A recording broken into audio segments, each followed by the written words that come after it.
we are all born into this world with a specific dosha. Why this is important? This can really help you increase your understanding of yourself, but pay attention whether that is a reflection of your current lifestyle choices and circumstances versus your natural constitution. And I know your heads are probably exploding at this point. The beginner's guide to doshas is: have you ever wondered about Ayurveda and what it means for you? Well, today I am going to unpack a beginner's guide to Ayurveda, understanding your doshas, and how you can use this knowledge to optimize your nutrition, energy, and well-being. Let's dive in.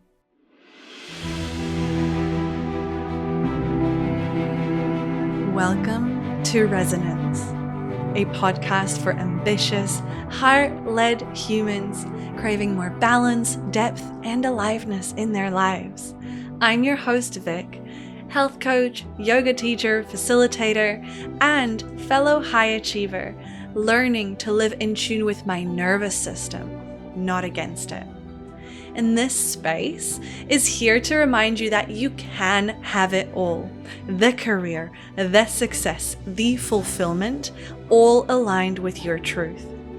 Through honest conversations, expert insights, and practical tools, we'll explore how to work with your body, mind, emotions, and spirit, not against them. And the best part, you don't have to stay stuck in survival mode to get there. Because true well-being is not about being perfect. It's about being in resonance. Let's dive in. All right, welcome. Happy New Year, everybody. Welcome to 2026. Oh my gosh, that is so cool. This is the first episode of Resonance in 2026. Welcome. Thank you for listening, whether you've been here from the beginning or you are new here. How cool. I hope that you have had an incredible time off. If you had time off, if you were working through, we all know that working through is kind of like half a time off. So hopefully you still enjoyed it. And if you were with friends, family, celebrating, whether you celebrate Christmas or not, whether you celebrate Hanukkah, I just hope that you had a fantastic time regardless and got some TLC. And so as we kick into the new year, I think your poor Instagram feed and email inbox is probably going to be overloaded with leap into your goals, achieve your new intentions, here's your New Year's resolution, right? I mean, surely they're getting old at this point, but rather than giving you a cliche episode for the year, I was like, you know what? No, let's dive into a deep ancient yogic teaching and equip you with the wisdom, the tools, and the knowledge that you can use to make informed decisions as to how you want to move forward with this year and the rest of your life. So last time we spoke in our solo episode, we spoke about alternative medicine as one of the ways that you can get care. And today we will deep dive into one of those worldviews, which is Ayurveda. Now, I want to preface this that I am not an Ayurvedic practitioner. In fact, there is someone I really want to invite on the show to share their wisdom with you. So watch this space, probably much more light to be shedded there. But for now, I will share with you what I have been taught, what I have lived and experienced in my life, both whether it's through my own reading, my yoga teacher trainings, my health coach training program, and more. And so we'll dive into what Ayurveda is, an intro to doshas, how to identify your specific type, and how you can use it to optimize your nutrition, your energy, and your overall health and well-being. So let's start with what Ayurveda actually is. It literally translates to the science of life or the knowledge of life. So in Sanskrit, which is the ancient language that the word Ayurveda comes from, Ayur means life and Veda is knowledge. So the Vedas are the knowledge of the universe. They're thousands and thousands and thousands of years old. And I've spoken about this on the podcast before. I really believe that the reason that the Vedas have been so well preserved is because the region that they come from has been so well guarded by nature through the Himalayas. So it was hard to get there and burn up all the books, as there has been quite common occurrences of in human history. So basically, Ayurveda lets you understand how your environment interacts with your mind, your body, your spirit, and help you find optimal balance and health. And yes, it includes things like nutrition, self-care, meditation, exercise, lifestyle, etc., etc., etc. But it is a much, much bigger picture. And overall, basically, it just helps you understand how your body is responding day to day to your life, to what's going on internally, externally, etc. And also how it changes with the seasons, with this, whether it's like the seasons of the planet or the seasons of your life, etc. And the goal, I guess if we were to say there is a goal of Ayurveda, is to bring you back into balance. And you see, we are all born into this world with a specific dosha. More on that in just a moment, but I just want to kind of set this up front, is that you come into this earth in your most natural state, and then through life, through conditioning, through environments, etc., you may experience imbalances to your dosha. And so the science of Ayurveda is to respond to those imbalances in real time, over time, so that you can restore harmony and effectively thrive. That's all we're here for, right? It's just helping you flourish, my friends. So the beginner's guide to doshas is, it is effectively like a mind-body type of Ayurveda. So your dosha is your individual nature. It is determined by a unique ratio of the 5 elements in your composition. So what are the 5 elements? It's air, water, fire, space, and earth, right? There's a beautiful song that I always use to remember it, which is like, I'm not going to sing on the podcast, but it's like earth, my body, water, my blood, air, my breath, and fire, my spirit. It's missing space or ether, but that's the 5th one. And so we all have a unique dosha. And the thing about it is that we all have a unique composition of these elements. And we will mostly tend to gravitate towards some more than others, which then determines our dosha type. Also, within the dosha type, we all have varying amounts of all 3 of them.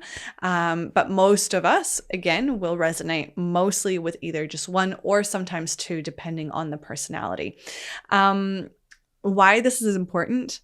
Well, look, this can really, really help you increase your understanding of yourself, especially when it comes to your connection to the earth and nature and world at large around you. And if you really, really want to nerd out on this, first of all, I recommend seeing an Ayurvedic practitioner to be 100% certain on your dosha type and get that personalized guidance. But generally speaking, and probably even just from today's episodes, by the end of this episode, you will probably know your unique dosha type. You'll have that gut feeling, or, I call it that inner knowing with a capital K. What's important to know as well is that, again, I touched on this earlier, you're born with your specific dosha. That is something that we want to come back to. And the dosha type that is most dominant or imbalanced within you might change in the seasons of your life, the year, time of the day, etc. So the dosha that you have today may not be the dosha that you were born with. And it's actually quite interesting because as I was preparing and researching for this episode, I was going through some of my notes back when I was doing my health coach training program, and I could see that I resonated really strongly with Pitta, which again, we'll get into in just a moment.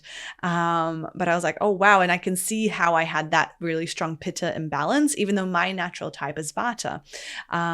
So that was quite a cool reflection of oh, wow, I managed to bring myself back into balance and homeostasis. And also with that awareness of my dosha type, I also know how I respond to the world around me and what I need more or less of than others. So often in the Ayurvedic perspective, your illnesses, your symptoms, your signs, they are reflective of an imbalance of these three energies or these three doshas. And these can happen to so many different things like diet, lifestyle, stress, etc. And so again, what we're doing here is getting back to your unique constitution. So similarly to what we spoke about last time when I kind of talked you through the different types of care available to you, but beyond just the traditional healthcare model, we've got to start with your symptoms first and kind of what you are experiencing right here, right now.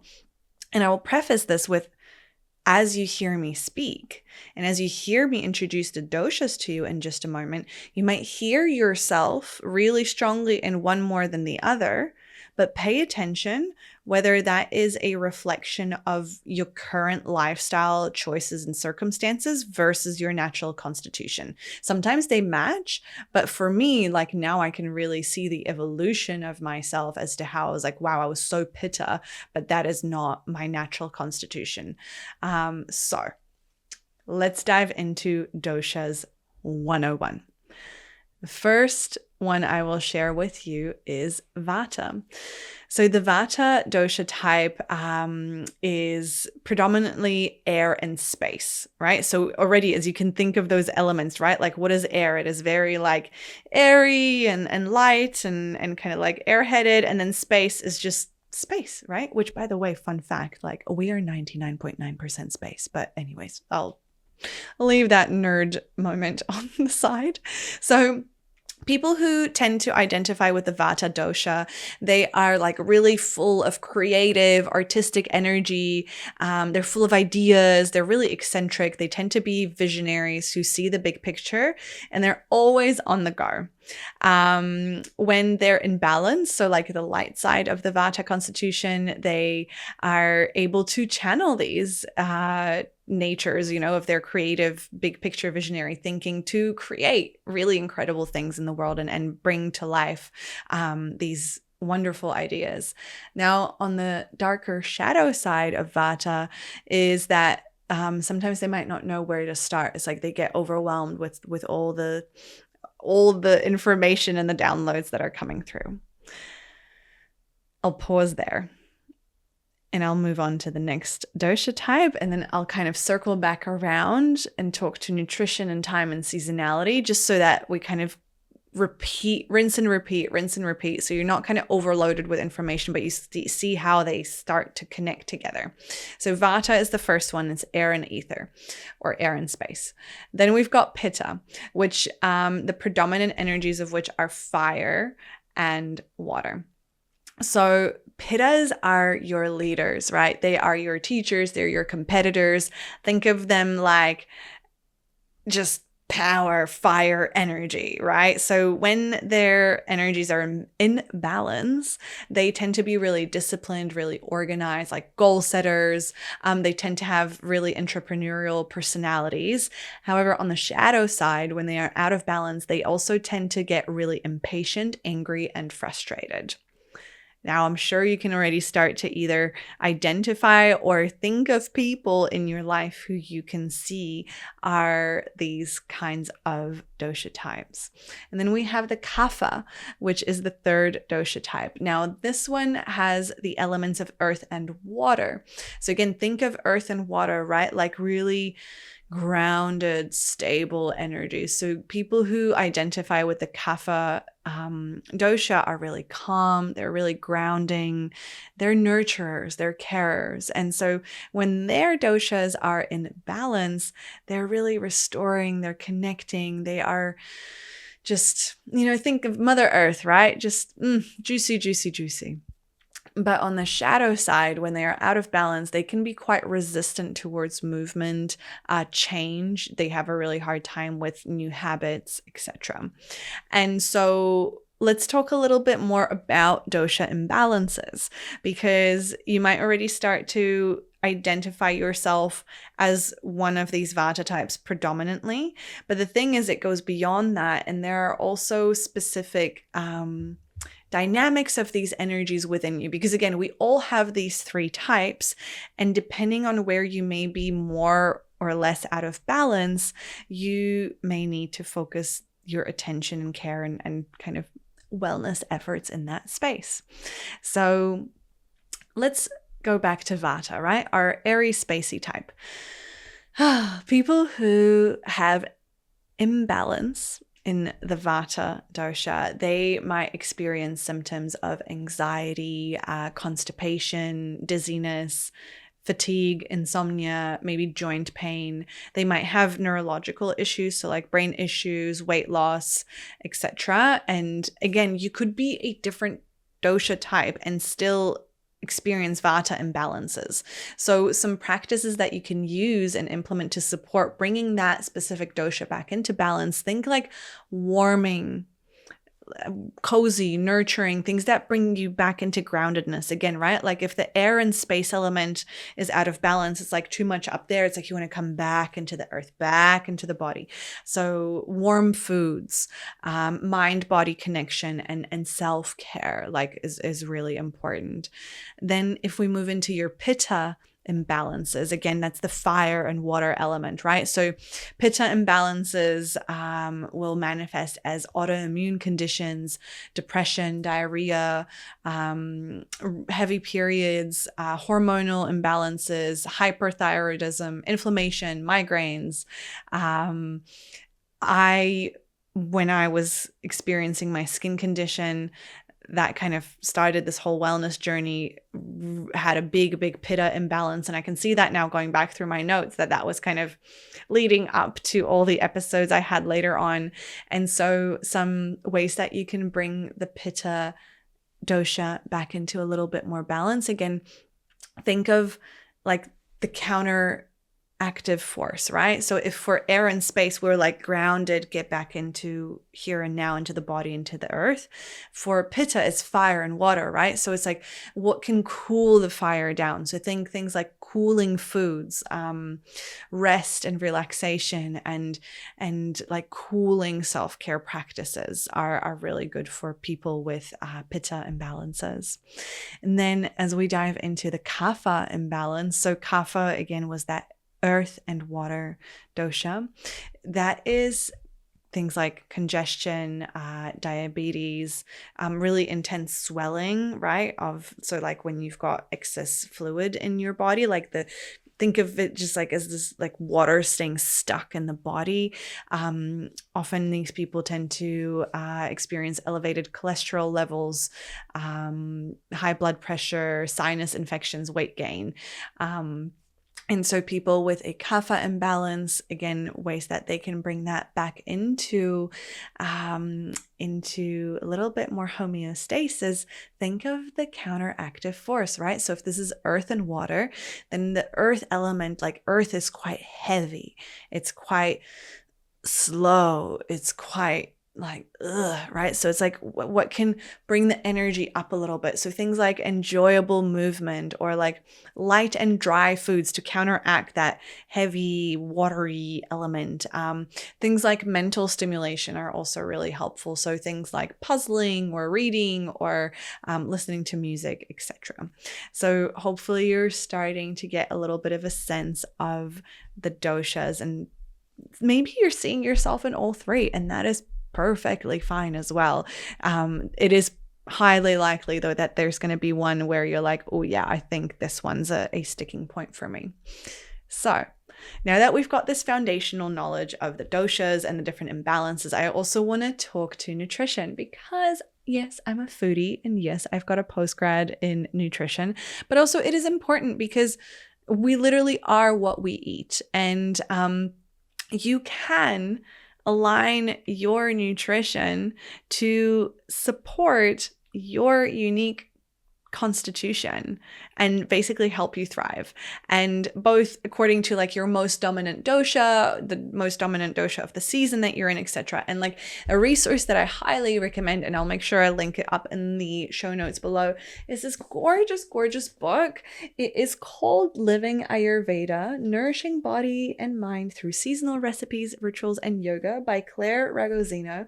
I love this book. It is so gorgeous. It's got lots of really delicious recipes and yoga practices and rituals and like something for every season. I nerded out on this book so much. I love it. I go back to it all the time. And so, yeah, highly recommend this or something else similar.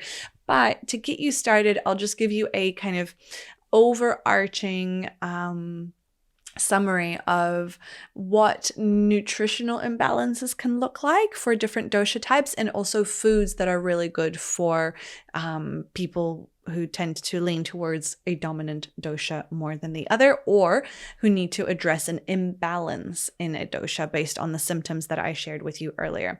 So for our vata types, that's again space and air, right?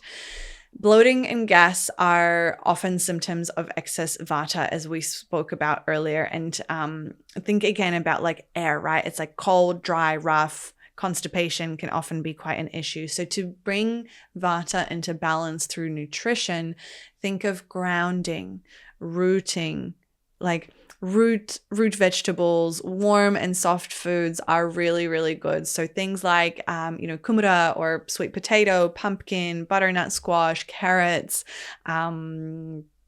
beetroot, all those kind of things, like in warm cooked foods, really, really important. Cooked foods. And again, this is why like I rave about this book, this recipe book, because what Claire does is in her recipes, she literally even gives like little adjustments to the recipe depending on your unique dosha type. So like, for example, this random salad that I opened the page onto, she will have little dosha notes like, for vata, enjoy the salad warm.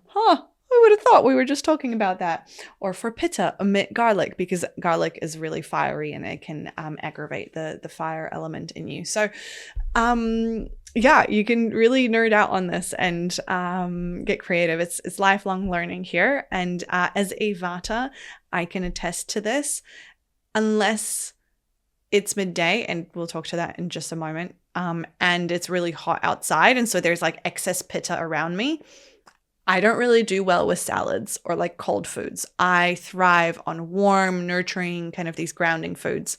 And again, it doesn't mean that it's got to be carb heavy, right? Like you can still get this through really great lean proteins and actual food, not packaged stuff. So I'll leave it at that, because otherwise I will nerd out here for days and we'll be here till next week. So next up, we've got pitta. So pitta, right, is our fire water element. So people who have nutritional pitta imbalances, they might again have things like acidity, inflammation, hives, rashes, acne, excess heat is what you want to think about. And so excess heat, when heat is elevating, it tries to escape through the skin. So again, clearly when I had my skin flare-ups, I had so much excess pitta in me that was just like oozing pus. It was like needing to come out.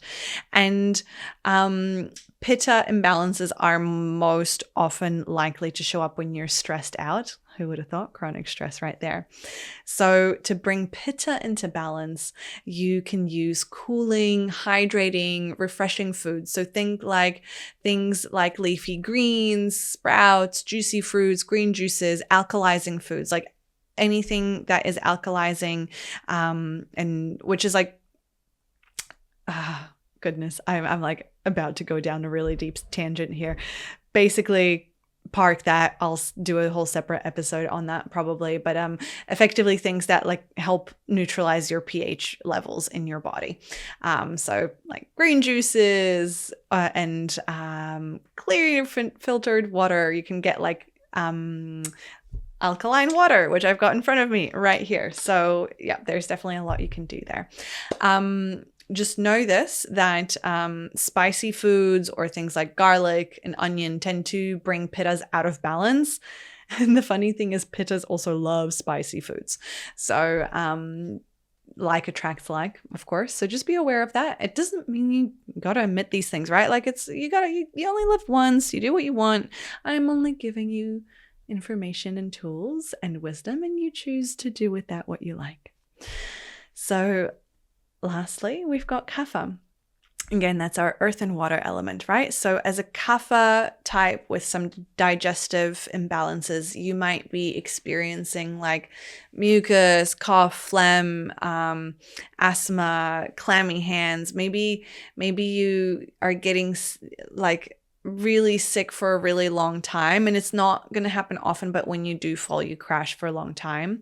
And you see, for kapha, what you can do from a nutritional perspective is you can use light, stimulating, and bitter foods to get yourself back into balance. So things like cumin, coriander, ginger, turmeric, they all stimulate the body and the metabolism, and they tend to like invigorate, like think of zest, like zesty vinaigrette or something like that'll really invigorate the kapha.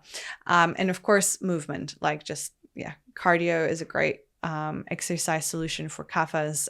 Just get up and about. Object in motion stays in motion. As soon as a kapha sits down, it's really hard for them to get back up. But yeah, just know that as I share all of this, like supports like. So the more you shift out of balance, the more you tend to crave the foods that will keep you out of balance, unfortunately. So when you notice that you are out of balance in a specific area, just look at the opposite of that, right? So if you're feeling fiery, cool down. If you're feeling light, ground. If you're feeling heavy, lighten up. Hopefully that is like a really great summary of what to do. And lastly, before we wrap for this week, I just briefly wanted to touch on the doshas and time and the seasons. So according to Ayurveda, each season of our annual cycle, so winter, summer, autumn, and fall. Just had a little like mind blank there. No, winter, summer, autumn. Oh my God. Winter, summer, spring, and autumn. My goodness. Yes. It is funny because it's like literally I've come out of my prime time. We're coming into kapha time, so I'm getting like a bit heavy and like my brain stopped working. But anyways, so according to Ayurveda, each season has a dominant dosha associated with it. It depends on what's going on with the energies, with nature, right? So for example, like spring tends to have a real kapha energy around it because like there's excess water, right? It's like a lot of rain, there's excess earth, like there's a lot going on in the earth. And then summer tends to be more on the pitta side, etc. So again, you can kind of nerd out on that in your own time, but I just wanted to let you know that there is a overarching Ayurvedic lens on the seasons of our annual cycle. And every day is different as well, right? So like you can wake up in the morning and just look at the weather and be like, whoa, okay, like what elements am I sensing more of today than others? Maybe it's really hot and so like pitta is really elevated, or maybe it's really muggy and hot and wet, like so like a cool a hot, rainy, humid day in summer. Like that would be peak pitta hours versus say like a cool, rainy autumn day. Maybe that would feel more like kapha for you. Or what we've had quite often here in New Zealand lately is like really windy days.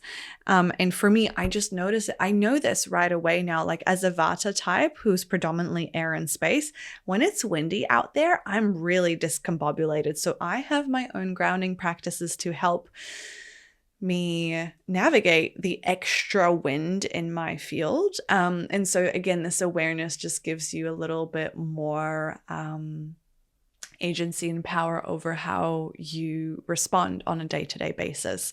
And this also comes down into the micro of our days. So according to Ayurveda, each hour of our day corresponds to a specific dosha type, and they go through this twice in a 24-hour cycle. So let's start with kind of from the morning hours. Between 6 a.m. to 10 a.m. is your dominant kapha time, right? So think it's like the energy of the time, it's quite heavy, it's quite sluggish, it is just a bit ugh. And then between 10 to 2 p.m., that is when is pitta time. And this is why it is recommended to have your largest meal around midday, because like the energy of the day is at its fieriest. Your digestive system will be at its highest digestive fire potency as well. So rather than eating your heavy meal, in the evening, give this a try for a little bit and see how that works for you. And then between 2 to 6 p.m. is Vata time. And then this goes back around into the evening hours as well, right? So 6 p.m. to 10 p.m. is Kapha. And again, this is where kind of things get a bit heavier and more sluggish. This is why if you eat a heavy meal in the evening, it can feel quite hard to digest and probably give you a crappy night's sleep, which I've spoken about in a recent episode, which I highly recommend listening to, by the way. That is also actually why, and like Cam always makes fun of me for like being a nana, but I prefer to have my dinners around 5 p.m., like within Vata time, before Kapha time, because I just know that that is going to help me digest. It's going to support my digestive fire. And then from 10 p.m. to 2 a.m. is Pitta time again. Now, according to Ayurveda, the body detoxifies itself between 10 p.m. and 2 a.m.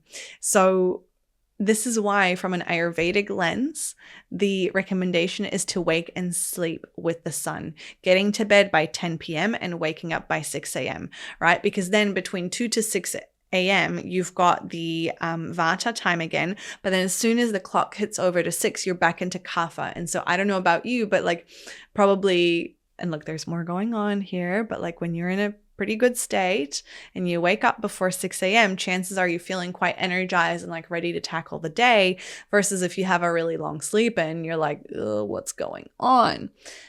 And there's a little caveat to this as well, because, and I know your heads are probably exploding at this point, so thank you for being here if you are still here, but you may have known this or not.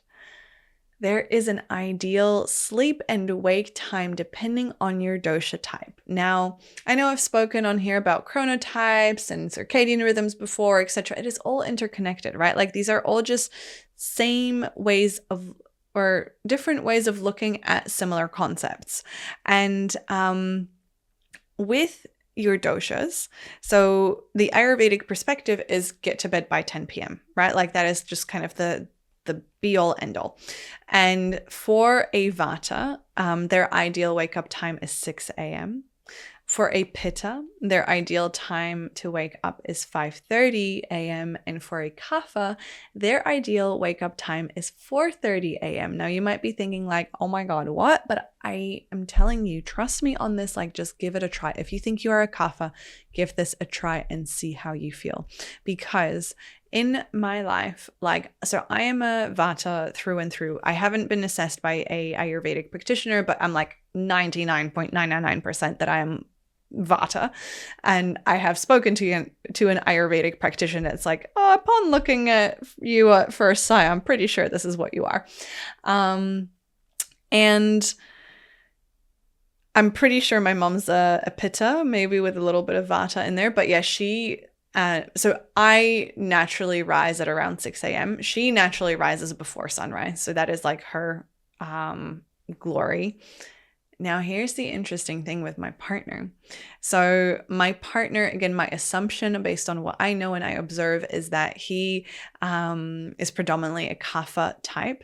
And there are quite a few challenges that he has with sleep and regularity and getting enough sleep, which runs in the family, right? Like my mom and I, we could sleep for 9, 10, 12 hours and be great.